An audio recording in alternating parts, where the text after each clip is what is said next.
형제들아, 내가 너희에게 전한 복음을 너희에게 알게 하노니 이는 너희가 받은 것이요 또 그 가운데 선 것이라.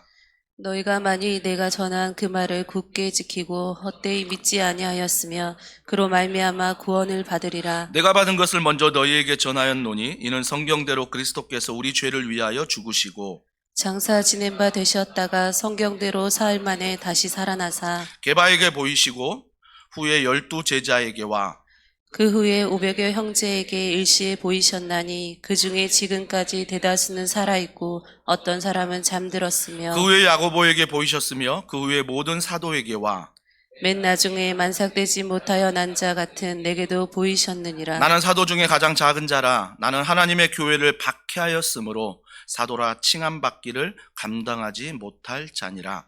그러나 내가 나 된 것은 하나님의 은혜로 된 것이니 내게 주신 그의 은혜가 헛되이 아니하며 내가 모든 사도보다 더 많이 수고하였으나 내가 한 것이 아니요 오직 나와 함께 하신 하나님의 은혜로라. 다 같이요. 그러므로 나나 그들이나 이같이 전파하며 너희도 이같이 믿었느니라. 아멘. 아멘. 예수님의 부활을 믿기란 참으로 어렵습니다. 내 생각으로, 내 상식으로, 내 경험으로 어떻게 죽은 자가 부활할 수 있을까? 이건 도저히 믿을 수가 없습니다. 오히려 믿지 못하는 게 상식입니다. 오히려 믿지 못하는 게 정상입니다. 이건 세상적인 방법이죠. 하지만 우리는 예수님이 부활하셨다는 걸 믿을 수 있는 건 그래서 성경은 신비라고 말합니다. 그래서 은혜라고 말합니다. 그래서 그걸 이해할 수 없고 설명할 수 없지만 이게 신비요, 이게 은혜다라고 성경은 이야기를 하고 있습니다. 고린도 교회를 사도 바울이 개척하면서 이제 세웠는데요. 오랜 시간 교회가 아름답게 성장하고 있었습니다. 그런데 어느 순간 갑자기 부활을 의심하기 시작하는 이야기들이 들리기 시작했습니다. 사도 바울이 멀리서 그 이야기를 듣고 고린도 교회를 향한 편지를 오늘 쓰고 있다라는 것입니다. 부활을 의심하는 그 성도들에게, 부활을 의심하는 그 교회에게 오늘 고린도전서 15장 부활장이라는 이 서신을 지금 쓰고 있다라는 것입니다. 사랑하는 성도 여러분, 한번 생각해 보자고요. 무슨 생각이냐면 예수님 부활하셨습니다. 소문이 나기 시작한 때가 언제입니까? 예수님 부활하셨습니다. 소문이 시작된 때는 예수님이 죽으신 후 사흘 만입니다. 사흘 후에 이 소문이 돌기 시작했습니다. 상식적으로 생각해 보자고요. 예수님이 죽으신 다음에 3일이 지났습니다. 3일 지난 다음에 예수님 부활했습니다라고 소문이 났다는 것은 그 소문을 내는 사람들은 자기 목숨을 걸어야 됩니다. 왜요? 아직 예수님의 피가 골고다에 적셔 있거든요. 너가 하나님의 아들이라고 외쳤기 때문에 그 일로 죽임당했거든요. 근데 죽임당한 그가 부활하셨다고 외친다면 그들도 죽임당할 수 있는 상황이었습니다. 이제 3일 지났습니다.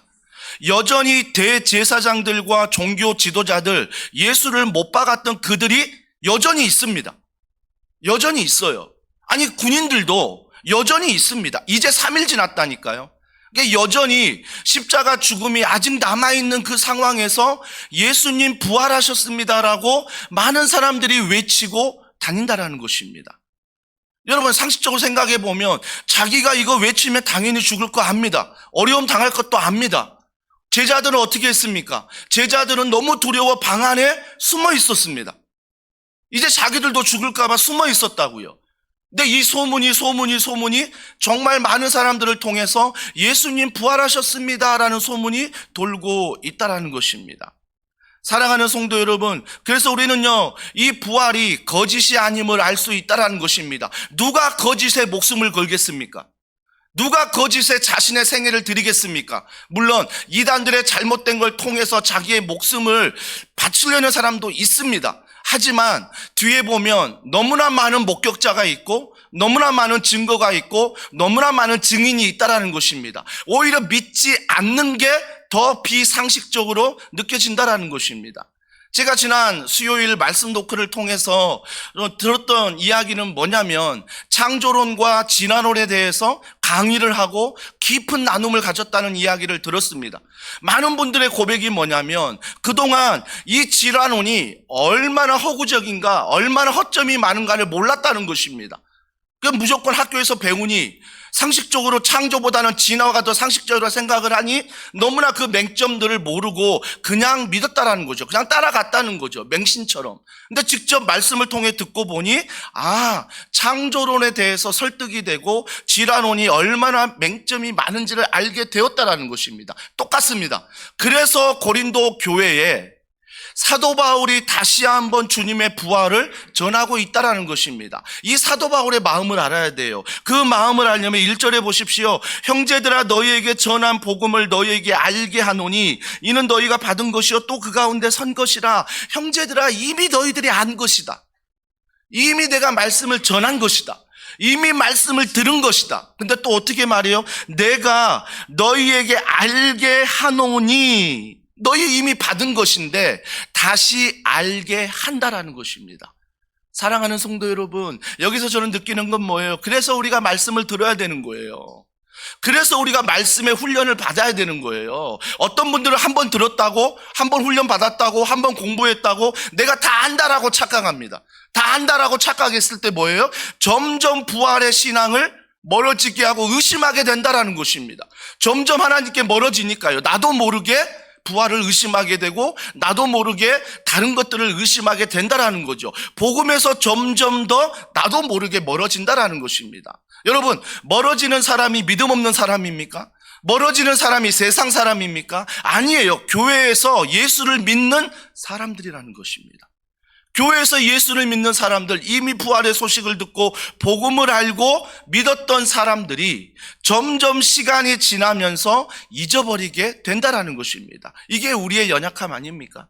이게 우리의 연약함이에요. 그래서 우리는요, 날마다 오늘 1절의 말씀처럼 이 반복이 너무 중요하다라는 것입니다. 오늘 고린도전서 15장 읽으면서 이 내용 모르는 사람 어디 있습니까? 모태신앙이라면, 내가 어느 정도 신앙생활을 열심히 했다면, 훈련을 좀 받았다면 이 부활에 대해서 시트지 보면요 뻔하지 않습니까? 오늘도 목사님이 무슨 얘기할지 다 알고 있습니다. 지식적으로 다 알고 있어요. 이미 신앙의 경험적으로 다 알고 있다라는 것입니다. 다 알고 있는데 한 주간 이 말씀이 작동하던가요? 한 주간 이 말씀이 나의 삶에 작동하던가요? 이게 중요하거든요. 알고 있다라고 말하는데 이 말씀이 실제적인 월요일부터 나의 삶의 직장 가운데, 가정 가운데 작동하냐는 거예요. 작동하냐는 거예요. 어떤 분들은 복음을 믿는다고 합니다. 그런데 복음을 믿는다고 말은 하는데, 복음을 안다라고 말은 하는데 복음으로 살질 않습니다. 아는데, 이해했는데, 누구에게도 설명이 가능한데 이 복음으로 살지 못한다라는 것입니다. 정말 우리가 오늘 1절 말씀 가운데 다시 한번 각성해야 될 것은 뭐냐면 복음을 아는 게 믿는 게 아니라는 것입니다. 복음을 아는 게 믿는 게 아니라 복음대로 사는 것이 믿는 것입니다. 그래서 사도 바울이 복음대로 살지 못하는 고린도 교회를 향해 오늘 이 부활장의 15장의 편지를 보내고 있다라는 것입니다. 그러면 이 복음을 믿는다는 게 무엇입니까? 자, 로마서 1장 2절은 이 복음에 대해서 이렇게 말합니다. 자, 다 같이 읽습니다. 시작. 이 복음은 하나님이 선지자들을 통하여 그의 아들에 관하여 성경에 미리 약속하신 것이라. 복음이 뭐래요? 그의 아들이래요. 하나님의 아들이 누구십니까? 예수 그리스도. 그분이 복음이라는 것입니다. 이게 복음의 설명하면 뭐예요? 예수 그리스도가 복음이다 라고 얘기하는 것입니다. 그런데 그 복음이 어떻게 약속됐느냐? 성경에 미리 약속하신 것이라 라고 말합니다. 성경에 미리 약속하신 것이다. 그러니까 이 복음은 내 행위로 얻어지는 게 아니라 내 행위로 얻어지기 전에, 이미 창세 전에 주님이 약속하신 것이다 라고 이야기를 하고 있습니다. 그러면서 이 복음의 그러면 이 믿음의 내용이 뭐냐? 그 내용에 대해서 이렇게 말합니다. 자, 요한복음 11장 25절입니다. 다 같이 읽습니다. 예수께서 이르시되 나는 부활이요 생명이니 나를 믿는 자는 죽어도 살겠고 무릇 살아서 나를 믿는 자는 영원히 죽지 아니하리니 이것을 내가 믿느냐. 이게 예수 그리스도 우리 복음에 믿는 내용이라는 것입니다. 죽은 것, 부활하신 것, 이걸 믿는다라는 것입니다. 여러분, 이거 믿지 못하면요, 우리가 오늘 헛예배 드리는 거예요. 뭐하러? 십자가 죽음의 부활이 없다면 지금 이렇게 신앙생활 할 필요 있겠습니까? 제가 신학을 몇 년 동안 배우고 제가 목회를 지금 10년은 담임 목회지만 거의 30년 될 정도로 전도사 때부터 이렇게 제가 주구장창 강단에서 하나님은 살아계십니다, 예수님은 살아계십니다, 성령님은 살아계십니다 외치겠습니까?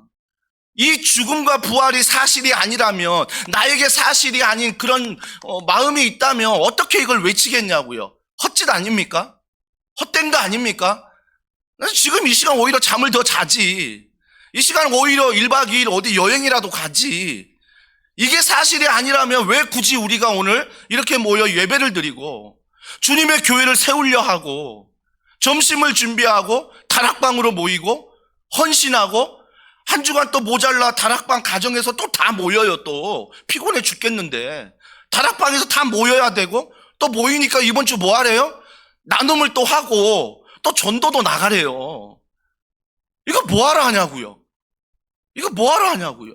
그의 죽으심과 부활을 내가 믿기 때문입니다.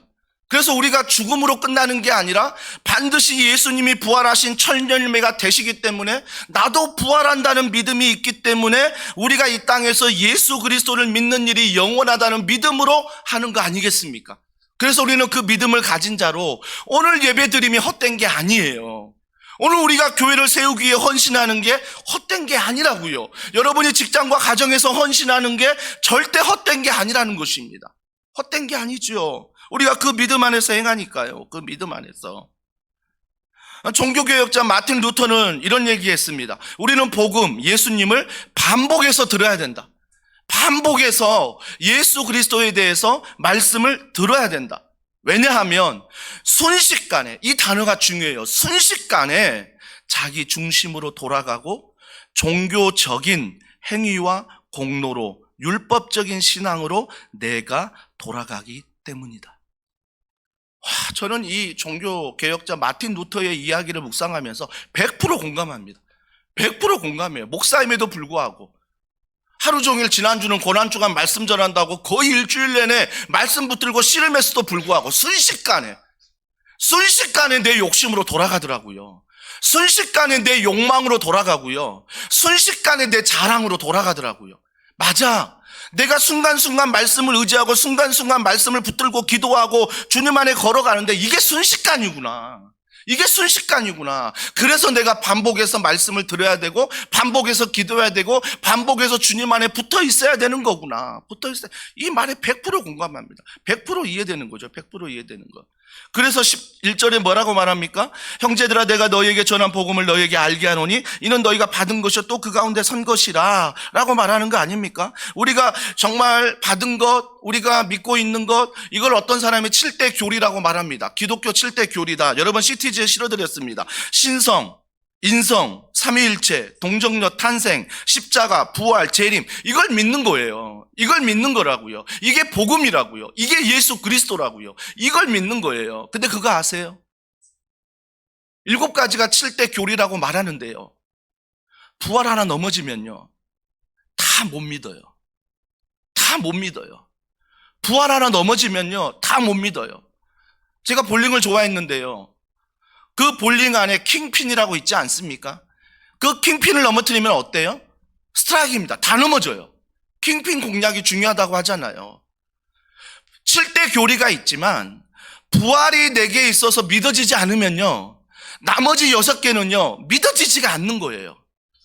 그래서 믿는다고 말하지만 부활이 믿어지지 않으면 믿는 척하는 거예요. 그런 척하는 거예요.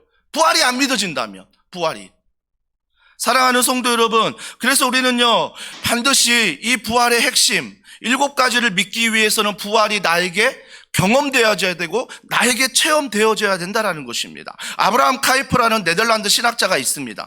그 아브라함 카이퍼가 이런 얘기했습니다. 마귀는 부활 신앙만 건드린다.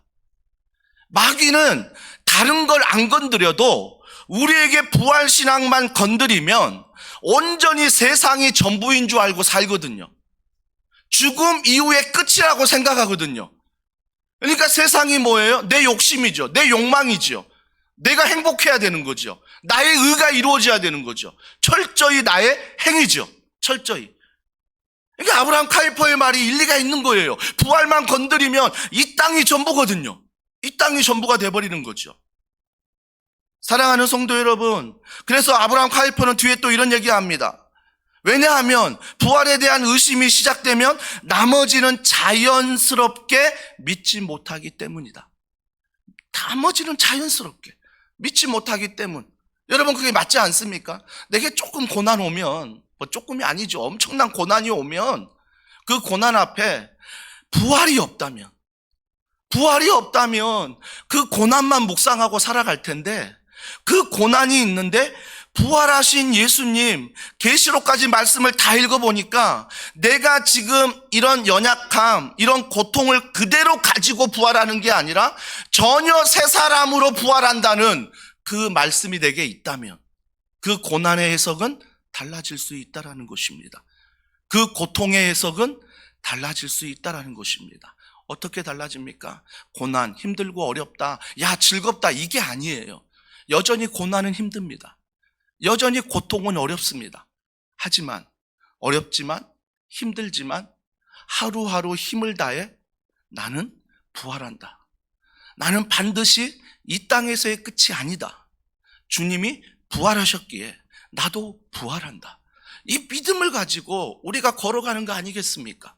그래서 우리가 예수 그리스도 부활을 믿으며 형통한다, 다 잘된다, 저는 하나님이 그렇게 하실 수 있다고 믿습니다. 하지만 주님이 그런 식으로만 복으로 한다면 우리가 하나님의 복을 받은 사람, 복을 받지 못한 사람을 내 기준에 나누는 거죠. 잘 되는 사람은 무조건 복 받은 사람이에요. 잘 안 되는 사람은 무조건 복 못 받은 사람이에요. 이게 우리의 신앙의 기준이 되지 않겠습니까? 하지만 복을 받지 못하는 것 같지만, 여전히 세상에서 헐떡이지만, 여전히 세상에서 하루하루가 지옥 같다라고 말하지만, 그럼에도 불구하고 부활의 신앙을 놓지 않고 오늘도 주님을 바라보며 그 지옥에서 살아가는 하나님의 사람. 주님은 복음을 믿는다는 게 바로 성경에 미리 약속한 그 부활의 기쁨, 부활의 즐거움을 믿고 사는 것. 그러면 이 부활의 신앙이 무엇이냐? 첫 번째가 성경의 기록이라는 것입니다. 자, 우리 3절과 4절 다 같이 읽습니다. 시작. 내가 받은 것을 먼저 너희에게 전하였노니 이는 성경대로 그리스도께서 우리 죄를 위하여 죽으시고 장사 지낸 바 되셨다가 성경대로 사흘 만에 다시 살아나사. 제가 밑줄 그은 단어 있잖아요. 제가 밑줄을 긋고 굵은 글씨로 했습니다. 성경대로. 이게 반복되지 않습니까? 그러니까 주님의 부활은요, 성경대로 이루어졌다는 것입니다. 약속하신 대로 이루어졌다는 것입니다. 약속하신 대로. 그러면서 그 약속에 대해서 누가복음 24장 44절에 이렇게 말합니다. 자, 다 같이 읽습니다. 시작. 또 이르시되 내가 너희와 함께 있을 때에 너희에게 말한 바 곧 모세의 율법과 선지자들의 글과 시편의 날을 가리켜 기록된 모든 것이 이루어져야 하리라 한 말이 이것이라 하시고. 구약에 이미 약속한 말씀들, 그 말씀들을 우리가 믿는다고 오늘 누가복음은 또 얘기를 하죠. 그러면 이게 뭐냐 대체? 성경에 기록된 걸 믿는다는 걸 뭐냐? 사도신경이라는 것입니다. 우리가 매 주일마다 고백하지 않습니까? 여러분, 십자가의 죽으식으로 끝납니까? 날마다 우리의 신앙생활은 뭐냐면 십자가의 죽으식으로 끝난 줄 알아요. 이 고난의 끝이다. 이 고통이 끝이다. 나는 끝났다. 그러나 우리가 반드시 사도신경은 그 뒤가 있다라는 것입니다. 십자가에 못 박혀 죽으시고 그 다음에 뭡니까? 장사된 지 사흘 만에 그분이 살아나셨습니다. 살아나셨다라는 것입니다. 이게 사도신경의 우리의 신앙의 고백이 아니겠습니까? 살아가는 성도 여러분, 우린 죄인이었습니다. 우리는 하나님을 떠나고 하나님을 배반한 죄인이었습니다. 제가 고난주간에 계속해서 여러분에게 말씀을 전했던 것은 죄는요, 구약 시대의 율법으로 하면 피로 갚아야 됩니다. 그 죄는요, 피로 갚는데 반드시 짐승으로 갚아야 했습니다. 제물이 있어야 된다는 거예요. 이게 하나님의 언약이었습니다. 그렇다면 나도 죄인인데 더 이상 구약 시대의 방법이 아닌 신약에 주님이 우리의 제물이 되셨다는 것입니다. 주님이 내 대신 피를 흘리셨다는 것입니다. 또 한 가지, 구약 시대에 내 죄를 용서받기 위해 제물을 드리는데 어떤 제물을 드렸습니까? 흠없는 제물을 드렸습니다. 신약 시대의 예수님이 흠없는 제물이 되셨습니다. 왜요? 그분은 사람이시지만 하나님이셨습니다. 100% 사람이요, 100% 하나님이셨습니다. 그래서 7대 교리 중에 신성이 들어가고 인성이 들어가는 것입니다. 그 예수님은 온전히 100% 사람이셨기 때문에 제물이 되실 수 있습니다. 그러나 흠없는 제물은 우리 안에 없다라는 것입니다. 사람이 태어날 때 갖는 원죄가 있고 사람이 태어나 살면서 짓는 자범죄가 있기 때문에 우리는 제물이 될 수가 없습니다. 흠없는 제물은 온전히 예수 그리스도 하나님이신 그분이었습니다. 그래서 그분만이 제물이 될 수 있었던 것입니다. 그래서 하나님이 그 제물을 받으시고 우리의 죄를 용서해 주신 것입니다. 이게 바로 사도신경이 말하는 우리가 믿는 부활의 신앙이라는 것입니다. 그러면서 주기도문에 주님이 가르쳐 주신 기도를 하는 거죠. 이게 부활의 또 신앙입니다. 오늘은 시간이 없어서 주기도문에 대해서는 제가 말을 하지 못하지만 더 중요한 것은 5절과 8절에 부활의 목격자들이 성경에 기록되어 있다라는 것입니다. 자, 5절과 8절 좀 길지만 자, 우리 다 같이 읽습니다. 시작. 게바에게 보이시고 후에 12제자에게와 그 후에 500여 형제에게 일시에 보이셨나니 그 중에 지금까지 대다수는 살아있고 어떤 사람은 잠들었으며 그 후에 야고보에게 보이셨으며 그 후에 모든 사도에게와 맨 나중에 만삭되지 못하여 난 자 같은 내게도 보이셨느니라. 여기서 부활의 증인들이 언급되는데요. 첫 번째가 게바라고 말합니다. 베드로 아닙니까? 반석이란 뜻입니다. 왜 게바를 먼저 언급할까 생각해 보면 고린도 교회에서 정말 좋아하는 제자가 게바였습니다. 베드로였습니다. 그렇기 때문에 사도 바울이 그걸 알기에 게바를 먼저 기록한 것입니다. 게바, 베드로가 먼저 주님 앞에 그 부활을 증인으로 경험했으며 12제자, 500여 형제, 일시에 보이셨다. 일시에 보이셨다. 그리고 7절에 뭐예요? 그 위에 야고보, 예수님의 동생 아닙니까? 예수님의 동생. 여러분, 야고보에게 보이셨다라고 말하는데요. 우리가 잘 알잖아요. 가족 전도가 제일 어렵습니다. 진짜 힘듭니다. 왜 힘들까요? 나를 아니까. 너나 똑바로 해. 이거잖아요. 가족 전도가 그래서 힘들어요. 내가 예수를 믿어. 너 때문에 안 믿어. 너 교회 갔다 와서 왜 그러니? 아니, 분명히 예배 드리고 왔는데, 분명히 부활신앙으로 예배를 드렸는데, 교회 안 나가는 남편, 교회 안 나가는 아내, 교회 안 나가는 자녀가 봤을 때, 예배를 안 드리는 나하고 똑같은 것 같아. 예배를 안 드리는 나보다 더 못한 것 같아, 심지어. 그러니까 뭐예요? 나를 먼저 전도하기 전에 엄마 좀 똑바로 해. 아빠 좀 똑바로 해. 여러분, 이게 우리들이 향한 메시지 아닙니까?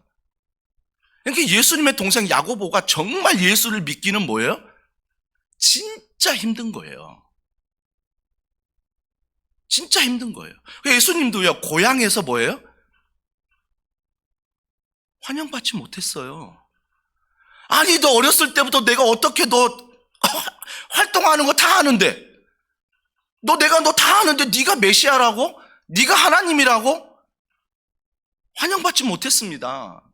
근데 야고보가 기록되어 있어요. 야고보에게 보이셨다. 그 후에 모든 사도에게와 맨 나중에 만삭되지 못하여 난 자 같은 내게도 보이셨느니라. 저는 앞에 증인들이 다 은혜가 되지만 제일 은혜가 되는 증인은 사도 바울이에요. 사도 바울이 자기를 어떻게 고백합니까? 만삭 헛되지 못하여 난 자 같은 내게라고 합니다. 정말 사도 바울이 이런 사람이었습니까? 아니요.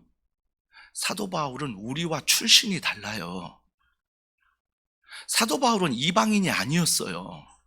유대인이었어요. 히브리인 중에 히브리인이었어요. 로마 시민권자예요. 그러면 자기가 어디를 가나 그걸 주장하면요, 다 인정받을 수 있는 스펙이라고요. 출신이라고요. 공부는 또 가말리엘 문화에서 공부하지 않았습니까? 엄청난 스펙을 가지고 있는, 글 쓰는 거 보세요. 신약의 13권을 기록했습니다.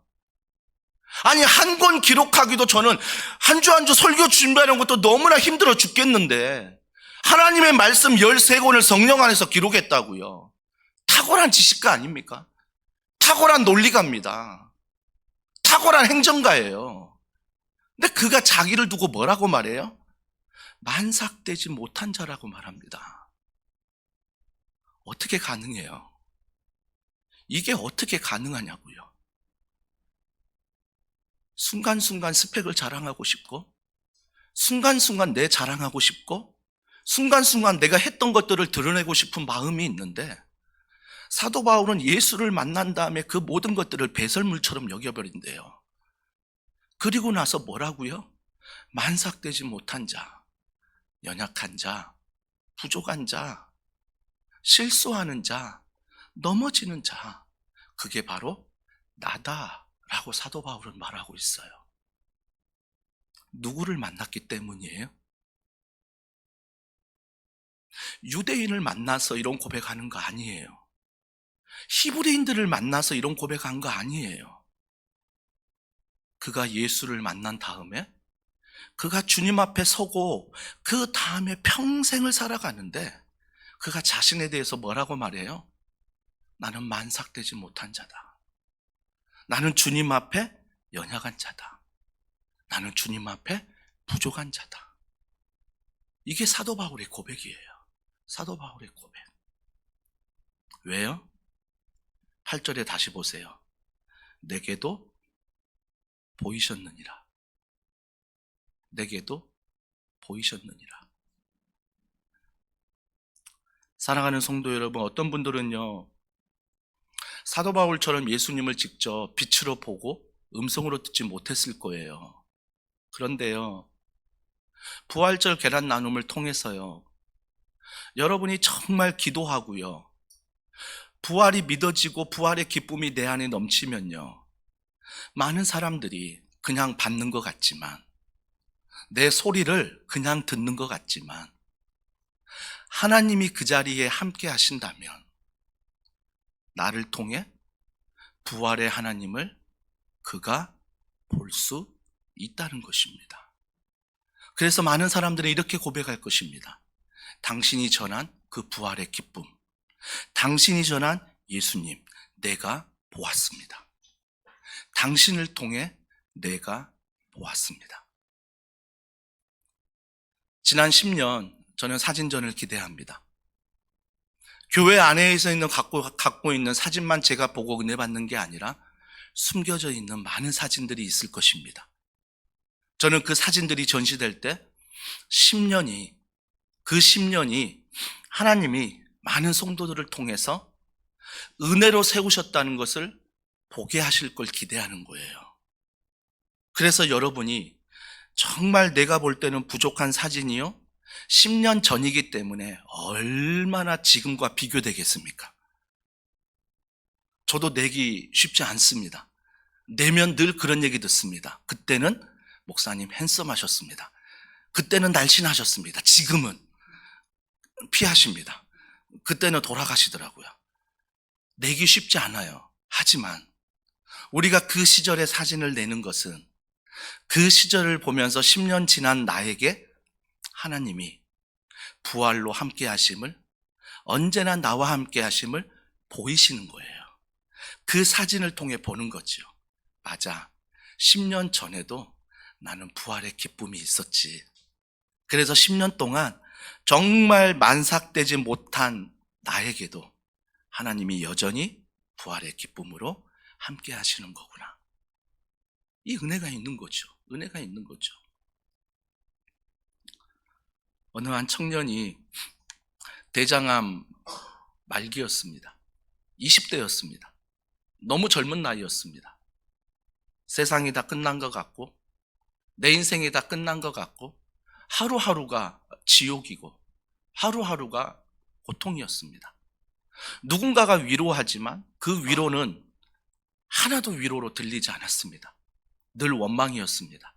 늘 불평이었습니다. 왜 나에게 이런 일이? 많은 사람들이 있는데 왜 나에게 이런 일이? 내가 어떻게 살았는데? 그러면서 이 청년이 너무너무 힘든 시간들을 보내고 있었습니다. 그때 그 청년을 아는 한 분이 예수 그리스도를 소개했습니다. 교회를 소개했습니다. 그러면서 그 청년이 교회를 나오기 시작했는데 그가 기도도 모르고 말씀도 모르지만 자꾸 예배를 드리면서 마음 가운데 꿈이 생기는 것입니다. 그 꿈이 뭐냐면 나같이 연약한 자들에게 내가 쓰임받으면 좋겠다. 그런 마음이 있었던 거예요. 근데 교회 안에서 갑자기 어떤 행사가 있었냐면 어떤 어린아이들의 병원에 우리가 같이 마음을 모아서 헌신하면 좋겠다라는 운동이 일어났었어요. 그때 이 청년이 가지고 있던 마음이었는데 이걸 하나님의 응답으로 여긴 거예요. 그래서 그가 미러클 프로젝트를 진행했습니다. 한 사람이 10,000원씩만, 한 사람이 10,000원씩만 우리가 함께해서 그 질병 가운데 치료받지 못하는 사람들에게 흘려보내자. 이 운동이 엄청난 운동이 되어서 많은 사람들이 그 운동에 동참했습니다. 사랑하는 성도 여러분, 저는요, 그 청년이 이제 시간이 지나서 시한부 인생이기 때문에 죽을 날이 가까이 온 것입니다.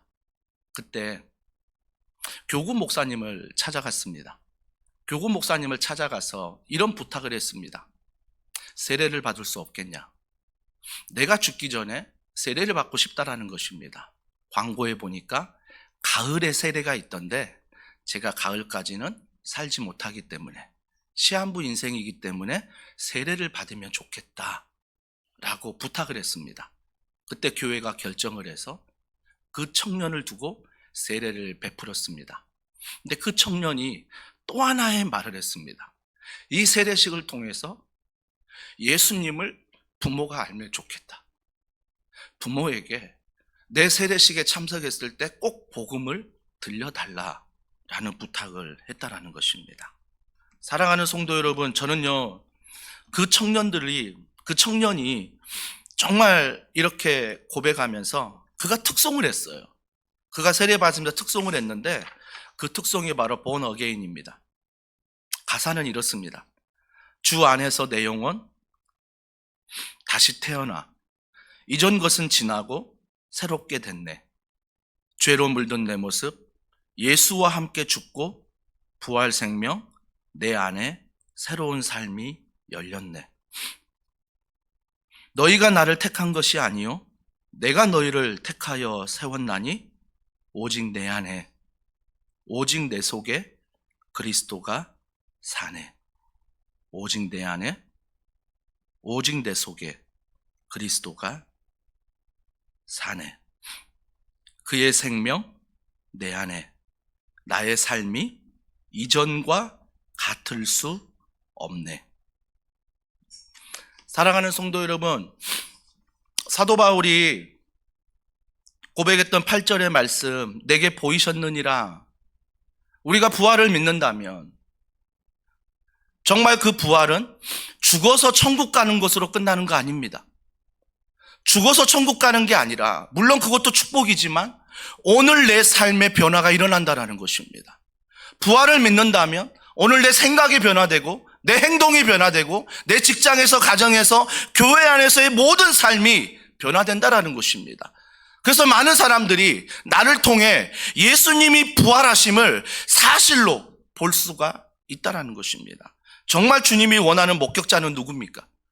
오늘 기록한 5절에서 8절에 500여 명이 넘는 그 목격자로 끝나는 게 아니라, 그 증인으로 끝나는 게 아니라, 그 부활, 내게 보이셨다는 그 증인은 바로 나입니다. 내가 이번 한 주간, 내가 평생 증인이 되어 내가 많은 사람들에게 예수님은 살아나셨으며 예수님은 지금도 나와 동행하신다는 부활의 기쁨을 보여주는 것입니다. 그래서 많은 사람들이 야, 내게도 보여주셨느니라 라고 고백하는 것입니다. 그런 삶의 체험과 변화가 모세와 요셉과 사도 바울에게 일어나지 않았습니까? 여러분 생각해 보십시오. 우리가 생각하는 시간은요, 모세가 왕궁에 있을 때 사용하면 좋겠어요. 왜요? 힘이 있으니까. 아직 왕궁에 대한 힘이 있을 때 좀 사용하면 좋겠다고요. 모세가 좀 젊었을 때 사용하면 좋겠어요. 우리의 때 아닙니까? 우리의 시간 아닙니까? 그러면 당당하게 뭔가 보여줄 수 있잖아요. 야, 봐라, 하나님은 살아계신다, 하나님 부활하셨다. 내가 어디에 있니? 왕궁에 있잖아. 내가 이런 힘이 있잖아. 너 힘도 없이 비리비리 사는 것? 나 좀 봐. 이런 배경이 있고 이런 힘이 있고 아직 젊잖아. 이거 보고 예수 믿으라니까? 이거 보고 하나님 믿으라니까? 이게 나의 때 아닙니까? 나의 때. 내가 좀 힘이 있을 때, 내가 좀 돈 좀 벌 때, 내가 좀 건강할 때, 이게 나의 때 아닙니까? 그런데 모세 정말 언제 사용했습니까? 광야에서 엄청난 훈련을 받고 80이 돼서야 자기 기력 다 빠지고 자기의 모든 배경 다 잃어버리고 온전히 자랑할 것은 하나님밖에 없을 때 주님이 그때 부르지 않습니까? 그때 모세가 했던 말 기억하십니까? 나는 자격 없는 자입니다. 나는 자격 없는 자입니다. 주님이 이런 자 쓰시는 거예요.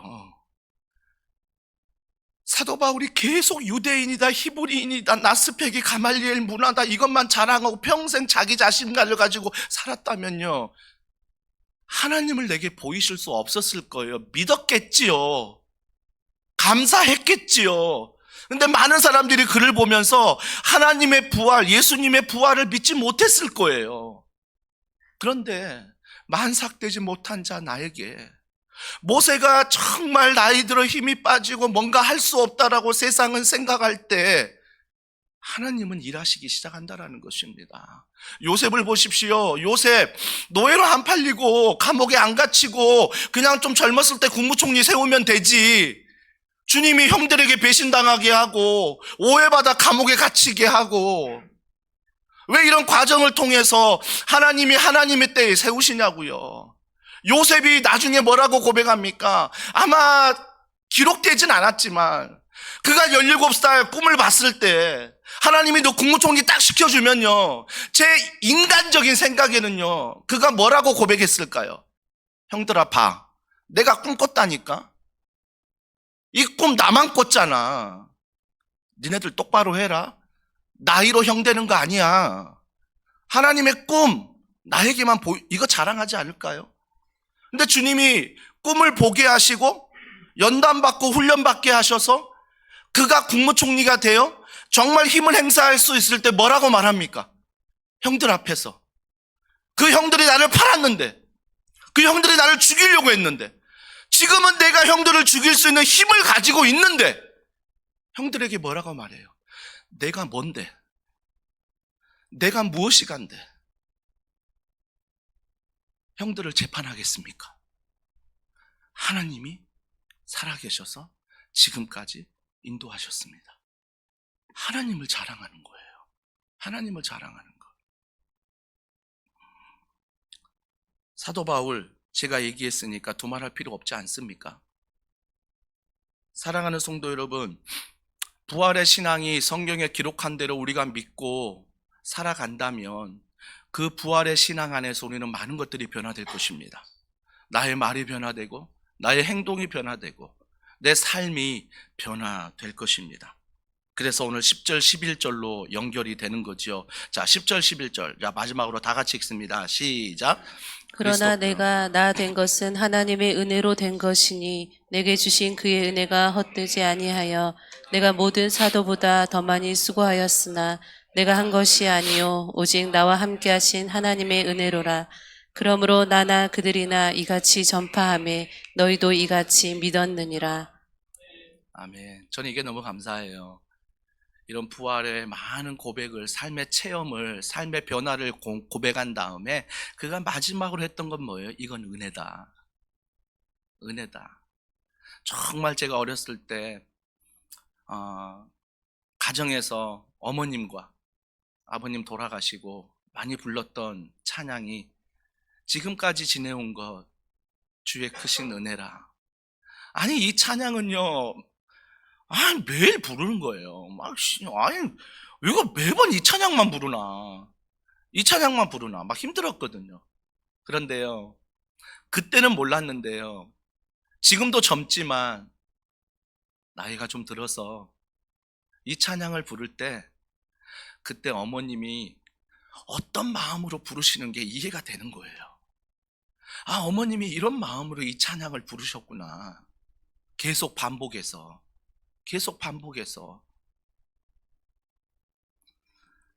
사랑하는 성도 여러분, 그래서 우리가요, 오늘도 5월달이 되면 부모님의 은혜를 먼저 생각하지 않습니까?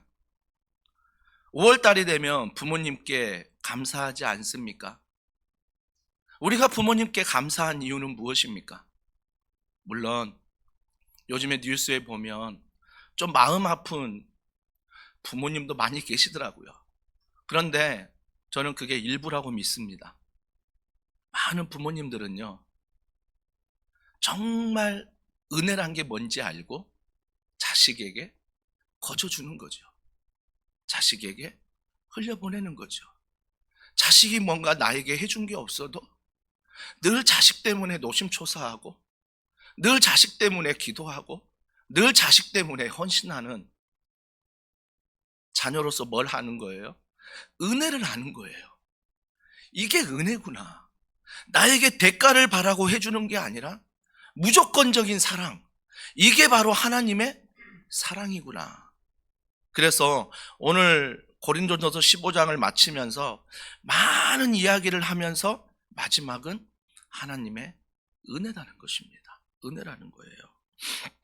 그러면 그 은혜가 어떻게 흘러가느냐? 자, 시편 133편 1절입니다. 자, 다 같이 읽습니다. 시작. 보라, 형제가 연합하여 동거함이 어찌 그리 선하고 아름다운고. 그만 좀 울어야 되는데. 어제도 둘째 녀석과 저녁에 9시 넘어서 동네 한 바퀴 돌고 싶다고 동네 한 바퀴 돌았거든요.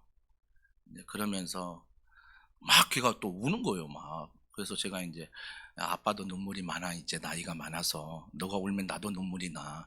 왜 그런지 아니? 왜 그러는데? 남성 호르몬이 빠지고 있어, 점점.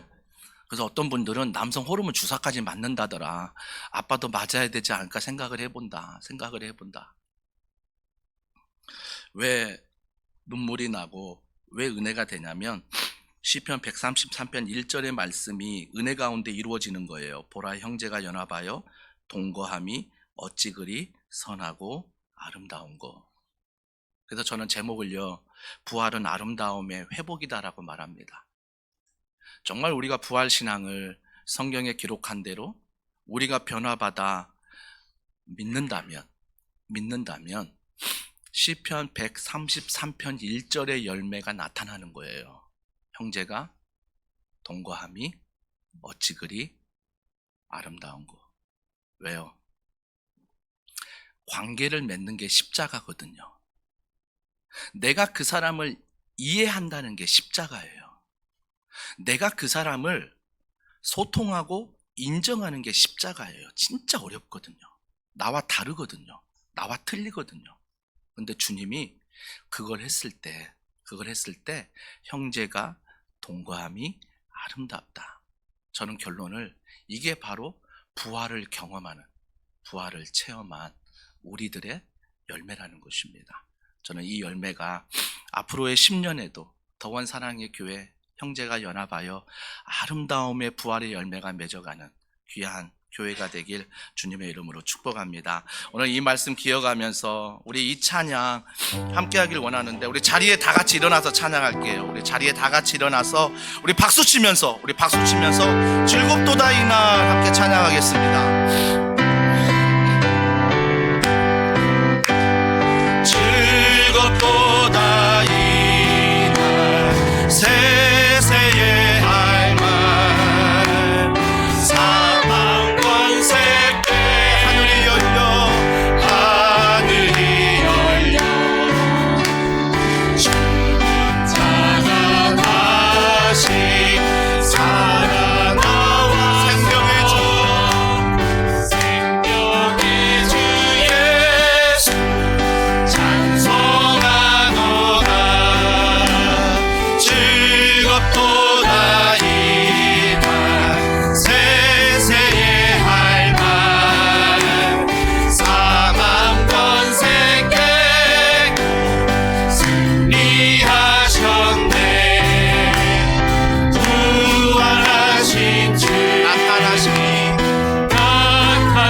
부활하셔서 승천하셔서 우리에게 선물로 주신 성령 하나님 감사드립니다. 감사드립니다. 감사드립니다.